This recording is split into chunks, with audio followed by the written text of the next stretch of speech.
as to keep their expectations as high as ever until the end of the season. Starting off with the Kled ban here.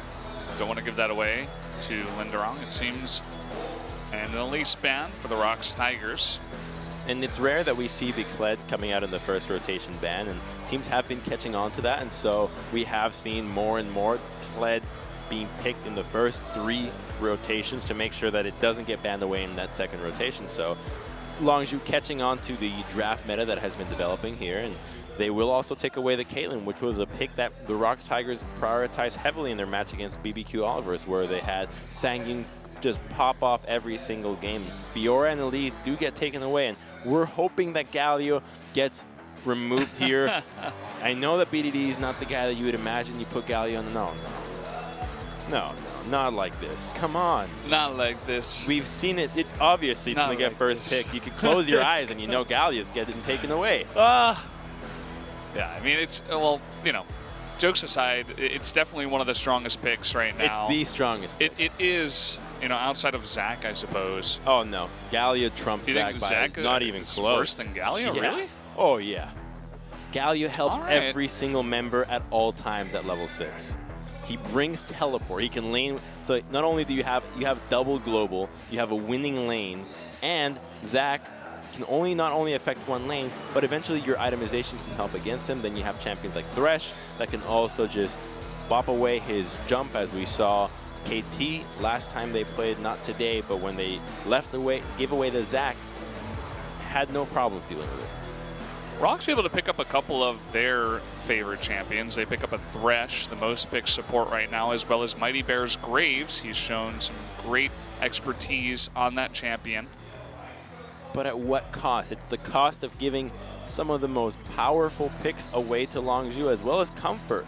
Ashe, oh my word, they're giving everything away to Longzhu, and I hope they have a plan here, because they are going to be capable of accelerating this game to just the end of the world. Renekton and Rumble are still available for Kant in the top side. He has favored that Jarvan, however, and it's still just these pushing matchups over and over. And Mickey, at least he's going to get the Orianna for himself, so it's going to be a matchup that does have the threat of turning the tide of a fight mid and late game.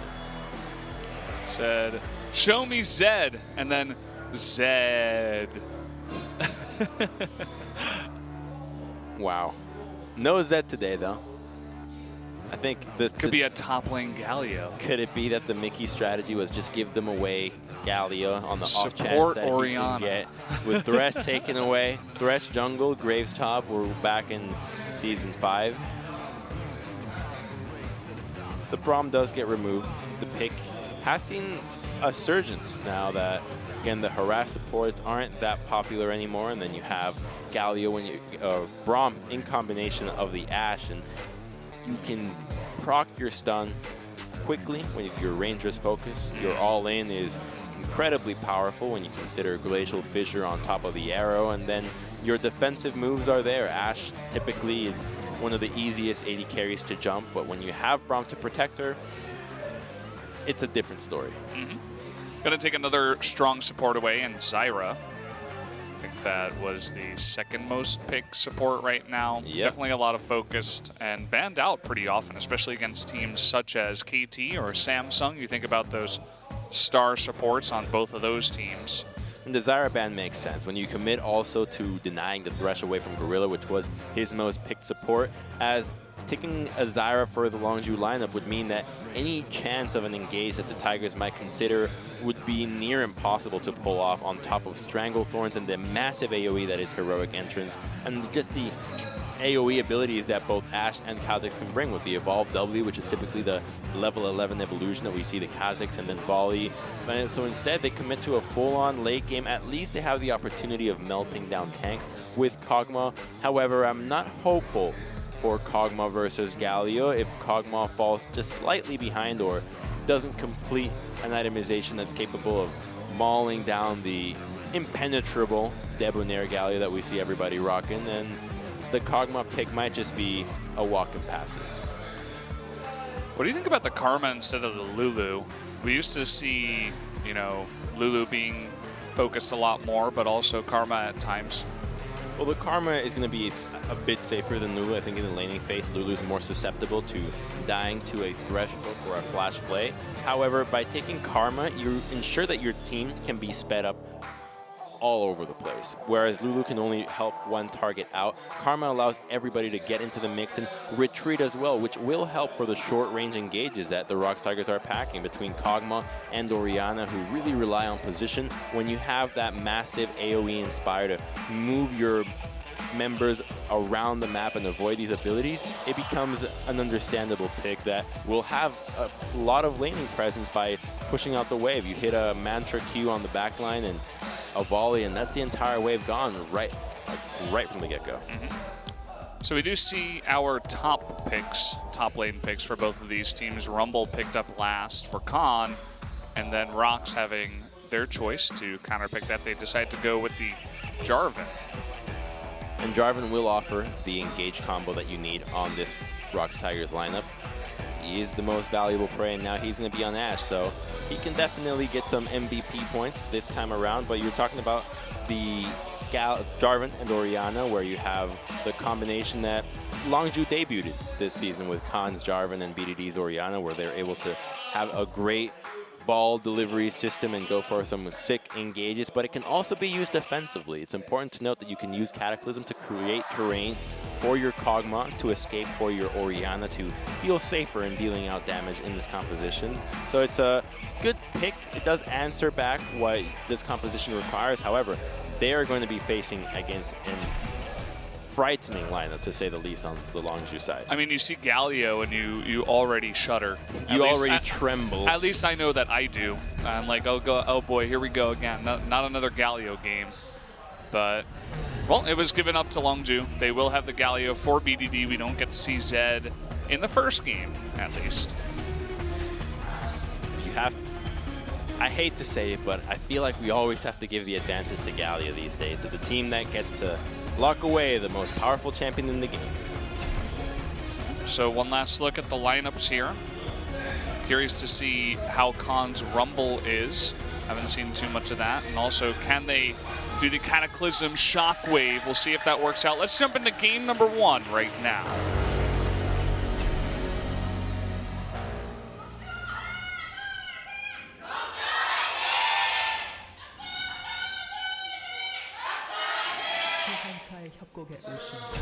Good cheers from both sides. Although I feel like Longzhu's was a little bit more shrill. Shrill? Wow. Yes. Yes, shrill. Well, they will have to play defensive a little bit around the top side, or at least try to acquire vision for Mighty Bear. The Graves, I believe this is the one Graves that has warranted more Graves bans than anybody else. But he does offer kill pressure in the top side in combination with Linderang. Normally you'd expect Khan to itemize heavy in the armor department and reach a point where Graves and Jarvan can't take him down, but Jarvan does offer that armor penetration that does enhance Graves' DPS, and so it's going to be a battle of finding the junglers, because if the junglers are under control, then Longzhu's lanes can just shove relentlessly and create advantages for Cuz to find the jungle, invade, and continue to counter jungle and make the most out of Kha'Zix. And if they don't, then it becomes a real possibility for Graves to go to the top side or find a Lantern gank in the bottom lane that are deadly, to say the least. Longzhu, they're able to find Graves, starting with the red buff. A little bit of help from Linderang to go with that, because he's going to do the Raptors by himself. Clearing that out with the W. They see Mighty Bear actually not taking the Raptors and immediately going to blue side. Both junglers well aware of their opposing routes. Graves will finish in the bottom side, and so Longzhu understands they have a small window where they can play aggressive here. If they can chunk out ROX's Tigers, the ROX bottom lane in due time, it means that a gank attempt from Mighty Bear is likely to not happen. And with the HP that Cuz is at, we already know what his plan is going to be. And hell, we could have even suspected this just from the fact that he got no leash. He'll just do the doubles and then recall, get a long sword, a control ward, and then start jungling in the top side of the map and have that blue buff refreshed and really take a power stroll through the jungle in terms of farm. Ever since Power stroll. I love that. Here it comes, though, the gank.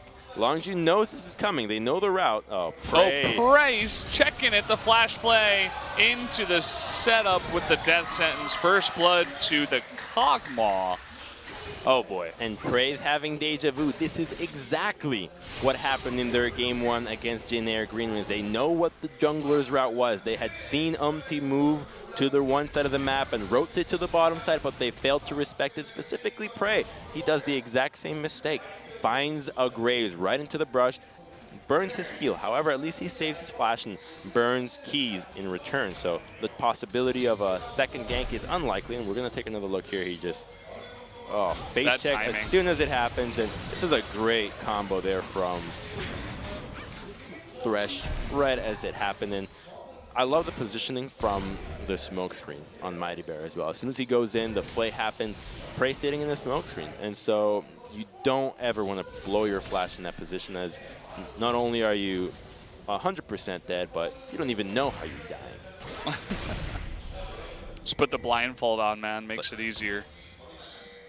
I saved blindfolds for another moment. Uh-huh. I mean, that was... It is for after hours time. That's true. That's true. It is getting a bit later here in Korea. About 8:12 right now. And it was really just about the timing. I think they knew, but Prey on that super weak Ashe you were talking about, well, if you get the wrong timing down, Graves will easily be able to follow that up. That's a great roam there from Key. Things do go out. They do understand what he was doing, but they don't know that the control ward was placed in the red side. And while the red buff won't spawn, it will spot any attempts that Cuz might have onto the doubles. You know he started in the double camp, so it's likely that he revisits that camp with the enhanced experience of it. And that's another aggressive control ward that is placed in this side of the map. These teams are getting more comfortable with finding deep vision opportunities, and deep vision always nets more knowledge than shallow, as you can always infer what happens on one side of the map when you understand exactly what's going on in the other. Cuz going deep, laying down some wards, a couple of them actually, on the blue side. Even though Graves is ahead in items, he knows that Graves is not going to be there for a couple of seconds. They found a way to spot him when Khan procced that Scrying Orb and sees Mighty Bear recall, immediately finds a control ward that key place. So the vision being removed from the ROX Tigers in the red side jungles means that now they don't have any wards on the map. It's completely dark, save for the one in the lane in the bottom, which is simply preventing a possible counter gank from Cuz, and that ward fades now too. So the control ward gets replaced by Mighty Bear, and vision in the bottom side is the order for the ROX Tigers here, and you can expect no visits in the top lane anytime soon. Yeah, Linderong's doing just fine up there. I mean, maybe eventually they will rotate up into the top lane, but as you're saying, oh, nice hawk shot there to spot out exactly where Mighty Bear is. They saw him on the ward previously. And they see him again, and this means that Khan can continue to play up in this lane.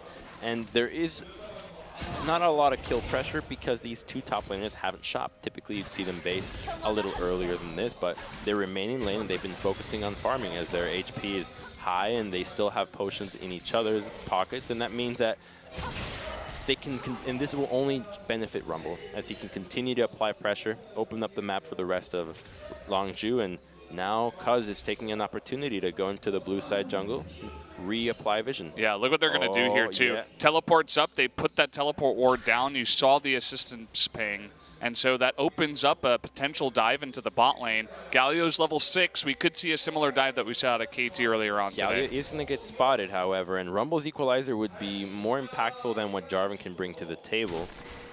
But they recognize that a dive attempt can also be thwarted if a Cataclysm were to come in. Between Thresh having flash and Jarvan being there, you're going to need five man for this dive. So a risky call isn't necessary now. They are okay just playing it slow. They still have this option. Fortunately, that one control ward is spotting out exactly where Cuz and BDD are. So ROX Tigers know that they're at the blue, that they're putting in here. You can see exactly how safe Mighty Bear is playing. Unfortunately, even though they do know, they can't stop them from taking the blue. And look at the communication that Longzhu has. The second they see Mighty Bear, Khan takes the opportunity to take a roam through the jungle, finds more opportunities to put deep vision. That's another control ward going into the red side. That's double control and a green ward. Anywhere that Mighty Bear goes, he isn't going to get spotted, and the dive comes now. There we go. Teleport coming on in. Can they make this happen? It looks like they're going on to Key first. Heroic entrance from the Galio. The Ash Arrow will hit Key, and there is one kill. Now Linderong all alone for now. The flash forward, trying to burst him down before Mickey gets here. Cataclysm is going to kind of zone them out. Khan in a bit of trouble. Looks like he will go down. They do trade a kill. Mickey now trying to go 1v3. Flash, but still Prey and Cuz get hit. It looks like Songyun will be able to pick up a kill on the back of this. This is somewhat turning around now. Nice dodge there from Cuz, though, to dodge the Kog'Maw ultimate as the Tigers try to make the best of a not-so-good situation. That dodge just really saves the dive from the Longzhu.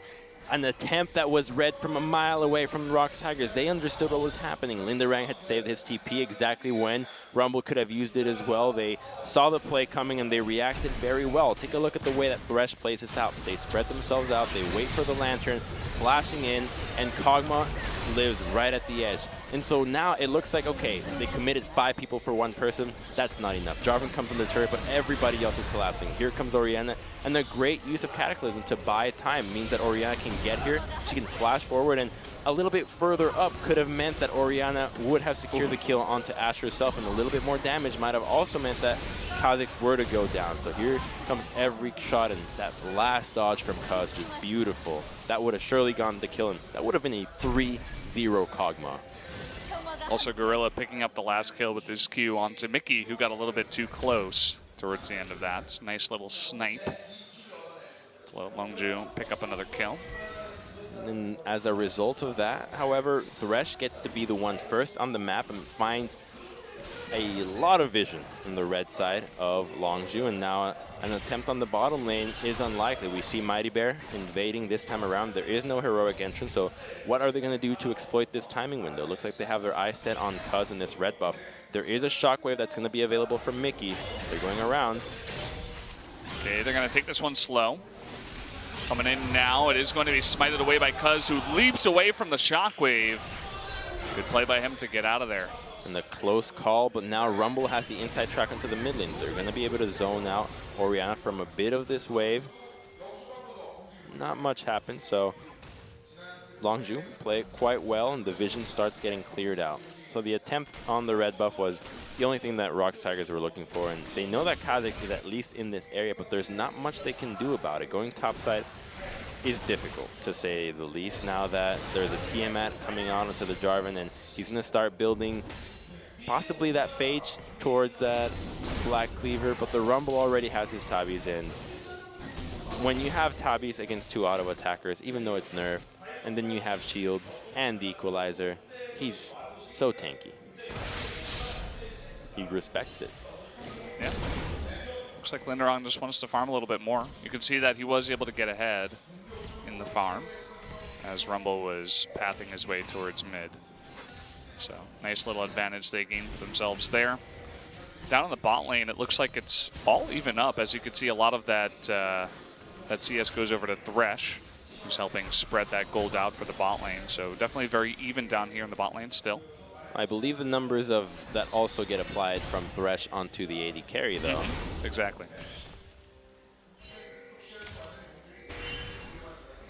Here's Graves getting scouted out, the poor man. At least there are pings onto the red side, so I think they're reading the map well. They understand that they see Longzhu move in when he's in an area, and so now he finally checks the back of the red pit and clears out the control ward that Khan had placed minutes prior. Look at that, another teleport ward back there. Because the teleports are almost up. There's also heroic entrance, and the attention in the bottom lane that Longzhu is applying is obnoxious for ROX Tigers. They have a Kog'Maw that's strong, but they don't have the composition to respond to this. This is what happens when you have Galio, when you have the Jarvan that's faced with a pushing Rumble 24/7, and here comes another dive. There we go. Can they respond quickly enough? Mighty Bear is here. Equalizer is perfect onto both Key and Sangyun, who are taking so much damage from this Rumble. Looks like Longzhu is going to be able to clean up 2 kills. Linderong from the back trying to get onto Prey. Not sure if he can actually get away from this Jarvan. Doesn't look good. Will heal, and actually Linderong forced to flash Cataclysm to follow up on that. A little small mistake, not respecting the heal. Now Linderong trying to get onto Khan, who's quite low. Misses the flag and drag. Not going too well for this Jarvan. They're going to re-engage here. The Shockwave misses Khan in the top lane. Does pick up Cuz, though, as BDD still hanging around, but that's going to be the end of it. And these fights are so close. These teams are trying to get the most out of the dives every time around. It's a great execution onto that bottom lane, but there's not much that ROX can capitalize out of that. Longzhu did a great job of zoning out Mickey, making sure that Orianna, the biggest damage threat in CC, can't enter the fight. And she's gone with Boots tier 2 in the first rotation to make sure she can rotate sooner rather than later. Here comes the arrow onto him, but a great equalizer hits both the priority targets. And even though he is in the smoke screen, the damage has already been done from the Rumble. Everybody comes in, and notice how they zone out Orianna here. Even though Ashe is left behind, Orianna is the real thing that matters here. Oh, that heal. Oh, boy. You know, had he had Cataclysm, this could have been another kill going ROX's way and would have kept us in an even score. Yeah, especially with Mickey coming in with Shockwave. Definitely could have set something up. Definitely unfortunate. But they still defended, and this turret is still alive. And the longer that this turret alive, it presents another opportunity for Longzhu to dive this turret. However, ROX is responding beautifully. Normally, these would have been 2 game-breaking plays that we've seen so many times, but their response have been immaculate. They've been able to see it coming. They respond in timely fashion, and as such, they trade even kills. So a great set of plays coming out from both these teams make us hopeful for this mid-game. Yeah, I mean, you compare it to game 1 of KT versus Jin-Air, where they went for that 5-man gank bot, and there was basically no response. Jin-Air lost the bot tier 1 turret, and the game just really turned on its head from there. But ROX doing a really nice job. Pretty cool to see. And I have to give credit to Mickey here. He's been able to roam to the bottom side twice while playing a matchup that he doesn't have pressure in, considering that he's lost blue buff. He hasn't had any blue buffs the entire game, as Cuz has had the number on it every time. And now Cuz is eyeing him once more. He is 3 levels down, but between him and Galio's his isolation and Galio's heroic entrance, he's unlikely to die one-on-one. Yeah, Prey also setting up for an arrow. We'll see if they can land it. No doubt with the cleanse down from Mickey, if BDD could land a taunt, that would be the end of him. Attention into this blue buff. It seems that ROX has had enough of losing this blue buff, and will attempt to defend it with a control ward and continuing to move around this side of the map. But in the meanwhile, top lane Khan continues to push relentlessly. The turret getting chunked out, but still not enough. If Linderang were to leave lane for a couple of waves, the turret would go down, but for now, trading farm is going to be fine, as Jarvan will reach a point where Rumble is not going to be able to deal with him if he continues to build with the damage build. Getting a closer look down here, you can see the amount of poke that the bot lane from Longzhu has with Ashe, Karma, Gorilla. Pretty impressive so far with this Karma play. As long as you're just eyeing out that blue buff once again. Double wards in this blue side, making sure that they see exactly what happens. They don't have a ward behind the dual lane this time around, so the possibility of Khan TPing down here is unlikely to happen in the same fashion. Sangyun was actually trading a bit with Prey there. Not too scared. And the rotation does not happen. Longzhu just respecting the response from the Tigers, and we have a really close game so far. Yeah. I mean, we've had a couple of dives in the bot lane, but it's been pretty even in terms of kills. The gold is almost exactly even. This is turning out to be a really good game so far. Longzhu's looking great here, what they're doing with the pressure. They're seeing this dragon, but it's too late. It's only an Oj. Whoa. Okay. Looks like he wants a little bit more. The heroic entrance there will keep Gorilla alive. Cuz now jumping in, Mickey taking an immense amount of damage. Nice shockwave, but the equalizer will finish him off. Looks like Prey will get away as well. Now ROX Tigers running away with their tail between their legs. And they pull the trigger. Works so fittingly for Pugma. Yeah. However, I don't think Pugs have tails long enough to not really fit in between their legs. They got a small one, little stump. If they could, the stump would be between their legs. And this is them getting a little too excited there, trying to kill Gorilla, but there's nobody there to follow up. There's no Orianna. You're not going to hit the crazy combo from Graves. There is no wall to follow through it. And it's heal. Galio is so obnoxious too. It's like you use so much on one target, but now you just get heroic entrance. You're not going to kill him anymore. Good luck. That ability does not need to have damage reduction at all. It doesn't need it. Yeah, I think that's a good point. Maybe that's a start for the nerf bat of Galio. God, just what do you think? Hit him with the biggest bat possible. Just revert him back. Remove the entire rework. Make him old Galio. It's like the Renekton change. We've reverted everything we did in 7.10 and 7.11. It was our bad. Just a brief stint. It was Galio's dream all along. Yeah. None of this season happened. It was just him dreaming. Is he actually using the Debonair skin again? No, he's using no skin. Now first brick did go Longzhu's way, and now the dual lane will swap topside to answer to defend this tower instead of looking for a trade, which is a good move. However, they are going to open themselves up to another one of the relentless dives that Longzhu have been going for, but it also puts them in a position to defend against this Rift Herald, which currently is invisible as the control ward is blocking out that green ward, and with Graves not being there, Longzhu's going to be able to take this one away without any interference.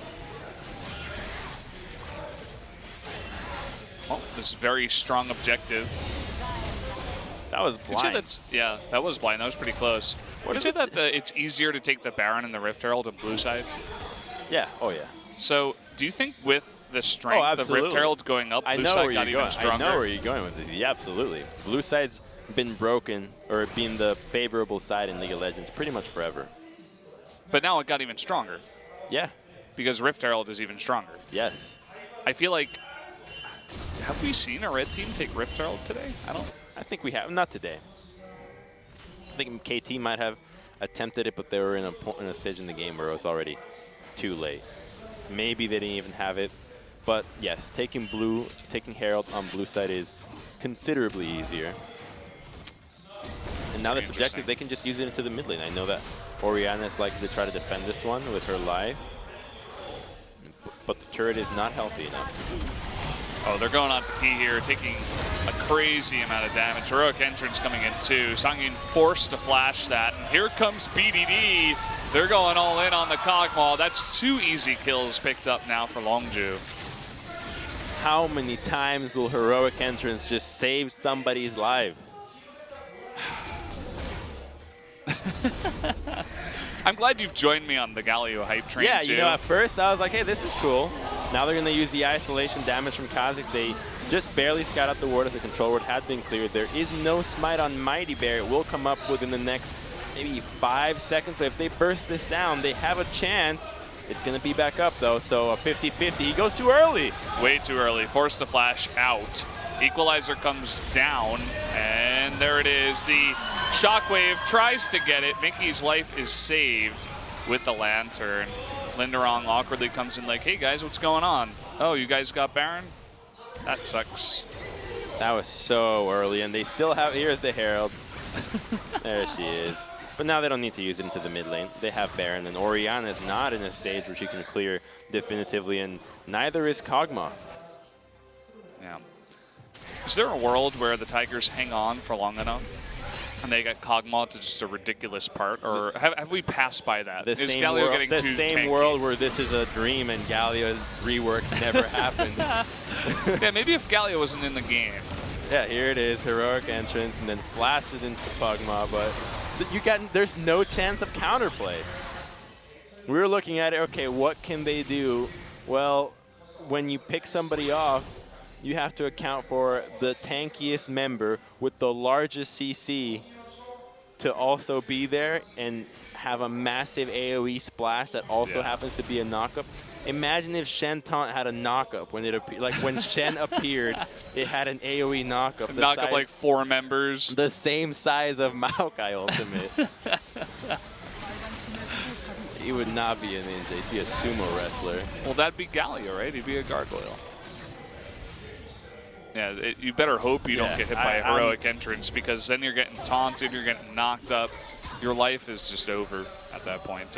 It feels like this game is, you know, I don't like to call games too early, but it feels like it's already over, because the Galio's gotten 2 out of control, already sitting on 2 items. Rumble has had years to get up to his 2 items, already has a blasting wand as well. And the push is just too intense. With the Baron, they get, I think, 3 turrets. Yeah, they should be able to convert at least these next 2 tier 2s, and Kha'Zix will also try ahead and go and solo the Cloud Dragon. They want to make sure they get these as quickly as possible.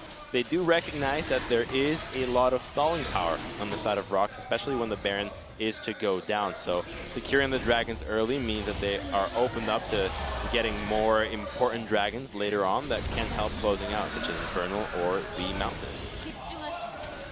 I feel like Mickey, you know, he avoids death for now, but now that his cleanse is down, oh, this is when the real fun begins. Yeah, the arrow's gonna come out, then Galio will have flash. Everybody's gonna be able to jump on Oriana.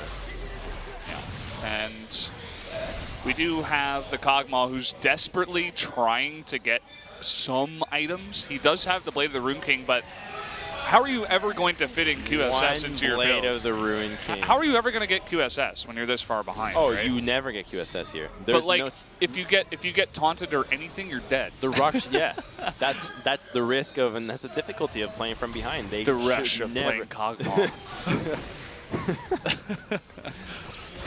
You should never build defensive at this point. If they build defensive, then there's no chance for them to stay in this game. They need to build as much damage as possible, but look at the itemization that Galio's gone for. He's got your, that is an Abyssal Mask. Abyssal Mask now, guys. We're in 7-11.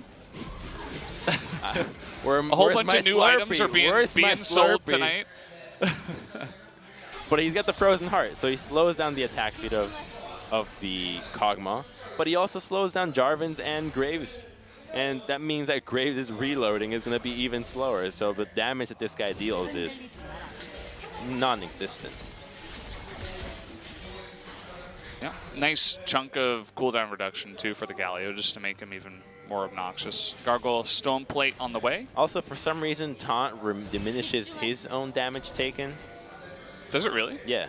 It makes him tanky. There's all these like I little. I think it goes up to 50% damage reduction. What? Yeah, it's maybe 35. He gets damage reduction on it. You know, it's. And it's when you mention all the little things. You know, his Q also does percent HP. Oh yeah, I knew about that. You know, he also turns copper into gold. Water into wine. It's actually Jesus on the rift. The Messiah has returned, guys. It's in League of Legends. Oh, God. Well, he can just stay split pushing into the mid lane. Can assist for a dive. We know they have no hesitations about going for a 5-man into the bottom side. However, they don't have the luxury of the deep wards, and so they'll just have Rumble push into the bottom lane, and Lindarang will have to return to answer. It's funny, we talk about all this stuff about Galio and how he definitely is overpowered. We've identified that, right? But when you look at the win percentage in LCK, he's actually sitting at 14-9. Hang on. So it's like 62%. Comeback is responsible for a lot of these losses with the Galio supports. I think the teams at first were experimenting with what they wanted to accomplish with Galio, and now they're solidifying. Khan gets caught out of position. No, he doesn't fancy a Here flash. comes Lindarang. Great juke. Oh, meanwhile, they're trying to get no heroic entrance. No. Sorry. And Cuts didn't even die. BDD, he's still coming in here. They're beginning to chip away at him. Now Lindarang's coming in from behind. This is a very disjointed fight.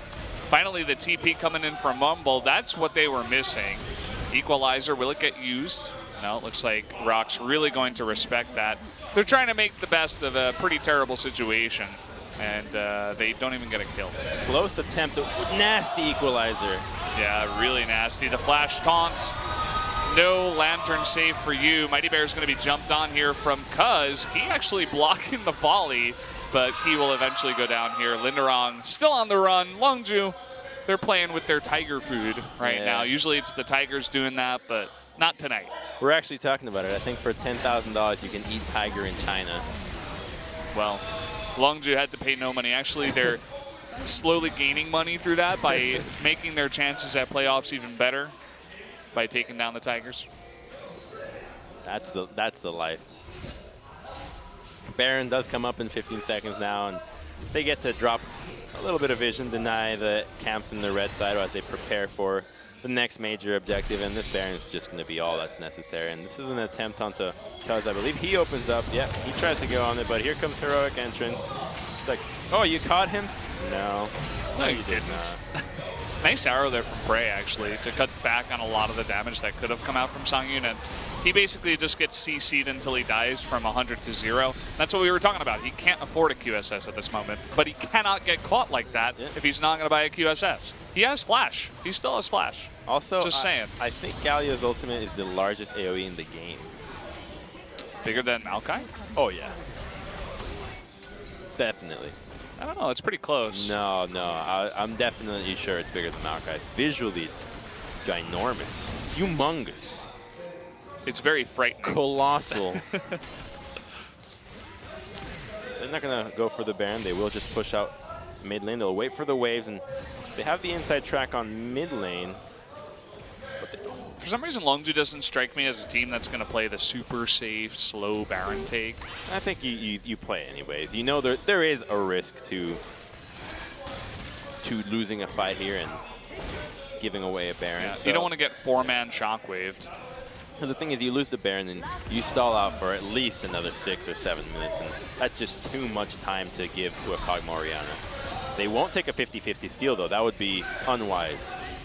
They're still attacking that Baron. We'll see what answer they have for Mighty Bear. And look at this. In the mid lane, there is a wave that they have to deal with. Longzhu will disengage, looking to stop some recalls, perhaps. They're forcing the recall from Linderang, or Songyun recall, so there's nobody there to really answer this. Arrow comes out. Ooh, the dash. Almost hit Songyun. That turret stays alive, by the way, with about 10 health. They clear the wave, and now they're not going to be able to defend this one. I think it'll go down too fast now that Rumble is here. Mighty Bear doesn't have Flash to get in here, and they can always equalize him to get out of the way. Linderong is threatening, really nice equalizer, and Mighty Bear will try to get in. Mickey just goes down. Mighty Bear walks to his death. That is 2 kills already. Heroic Entrance keeps Khan alive. Looks like this is going to be a wipe, guys. And, well, just about. They're going to TP in, and that should be the end of game number 1. Why does this keep happening? Stop. I don't want to see Galio anymore. We can literally just say any team that has Galio mid pretty much wins. It's actually a free win. I don't think we've seen a champion be this much of a free win for a long time. It's been a while.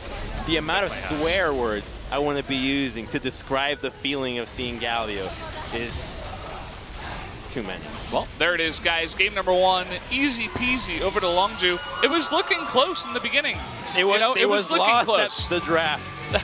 It was close in their responses. Their responses looking close. It was great responses from ROX Tiger, so that's what they have to hold on to for this time. But Longzhu made it look easy. They took advantage of what they had in the draft. They played it well, and they got to take a picture of the screenshot. That's not an actual member. That is the staff taking a picture of the endgame screenshot. Keep it for the records. Yeah, that's just another game under Longzhu's belt, under Galio's belt. I feel like the Rumble was quite nice too. I feel like pretty much every top laner is a god at Rumble, and they all land these perfect equalizers, except Rascal the other night. Except him. Oh, you rascal. I remember Papa Smithy's reaction to one of his equalizers after the TP bot. That wasn't terrible. That was, it hit no one. It was terrible. That's basically the way he described it. But Connie was pretty solid on the Rumble. Yeah, you just play pitching, and BDD questioning his life choices there. As a Zed and a Zir main, two of the most mechanically intensive champions in the game, now relegated to play Galio, probably the least mechanically intensive of the mid laners right now. You can see the frustration on the ROX coach's face too. He's just pacing around. He's like, God, why did we let Galio through? Oh. The math just doesn't add up today. No. But they did definitely get outdraft. I mean, they took the comfort Graves, they took away Thresh, but then they gave away Ashe too to Prey. They gave away the Galio.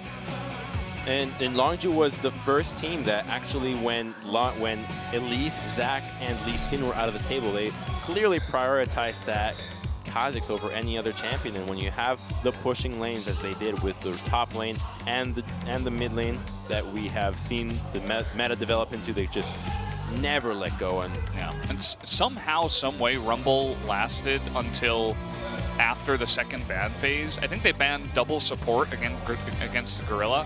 We're going to take a look at the results here in a bit, but definitely not the strongest pick ban phase from the ROX Tigers. It's just so difficult for you to make the Rumble work when you don't have a CC combination between either your jungler or your mid laner. And when you're committing to the Orianna, if you were to have Rumble, Orianna, and Graves in your composition, it's difficult for you to pick a fight, to engage in anything, or even take a skirmish. So you're at the mercy of your opponents making the mistakes, and that's why these counter engages were so effective for the ROX Tigers. Their composition was perfect for that. But when it came down to them making the engage themselves, it just never worked.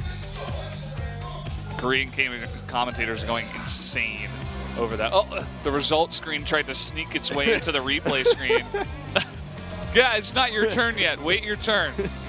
Calm down. It's about the journey, man. It's not about the results.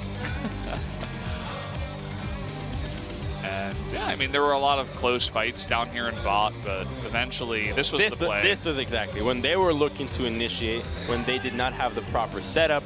It just was not their day going for this one. And the Shockwave just hits Galio and Ashe, and when there's nobody there to follow through, and there's a Kog'Maw without his Bio Arcane up on the side, you don't stand a chance. So now it's your turn, result screen. Here we go. I just want to look at the pick ban again. Yeah, they banned out Braum Zyra in the second phase, and they let Rumble through. So. Wow.